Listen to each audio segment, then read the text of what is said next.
All right, everyone, just past 12:20 now as we're looking live over the capital city. It is Wednesday. It's beautiful out there. High temperatures are going to be chasing down the mid-60s. As of right now, we're just knocking on the door of 60. 59 is Columbia and Lexington. Sumter, you're right there. Winnsboro, Camden, a little bit back. Just have to do a little bit more catching up from this morning where temperatures there fell back in the mid-40s. Orangeburg, 59 right now. So we're continuing to see things on a nice positive trend, but got to be a little more positive, of course, getting further and further upwards from, of course, what we saw with some good cool downs. And still with those mid-50s will be Newberry, Saluda. Look up towards Chester. They're still only around 52. You go down to Barnwell, though, they're at 61. We keep on this way, Manning, Kingstree, a lot of spots as we make that transition over the PD, consistently in those mid-50s as well. Bishopville right there with them. We're trying to get a bit warmer. It's just tough because of those winds that are consistent out of the north and east. But here we go. Another warming trend begins as we get past tomorrow morning. And that's where it's actually going to be the coldest this week, lower 40s. But then things switch up. So let's see how we go on towards some Saturday storm chances and how, of course, it's going to build to that point. Getting into this afternoon, it's been a pretty simple forecast. Some clouds trying to mix in a little bit, but sun still wins out mid-60s. All right.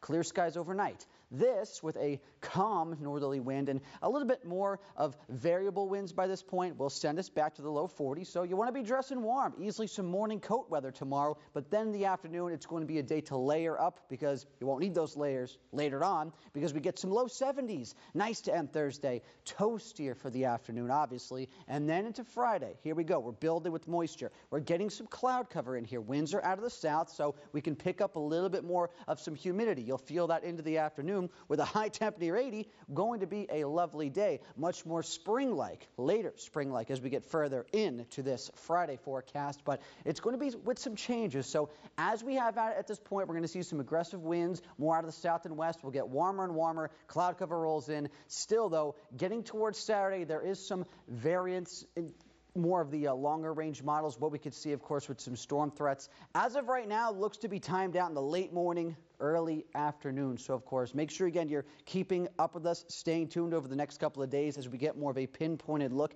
at that, making the turn towards the weekend. Today, of course, it's still more about simplicity. 60s, sunshine. Can still get away with the flannel, I think, for today. Some people definitely. And others just want to throw on that jacket, perhaps, for this afternoon. As we go into the night, we see that 42-degree temperature. Things on the downswing. But the upswing comes right back for Thursday afternoon. Look at that. Sunny skies in the 70s. 81 sun and clouds mix for that Friday. But again, late morning, early afternoon looks to be the best time frame for some potential scattered storms as we see a cold front that's going to be looking to wipe away more of that moist, warm air that has built back into South Carolina. Then for any second half of the weekend plans, we dry right out. High temps back off closer to 70.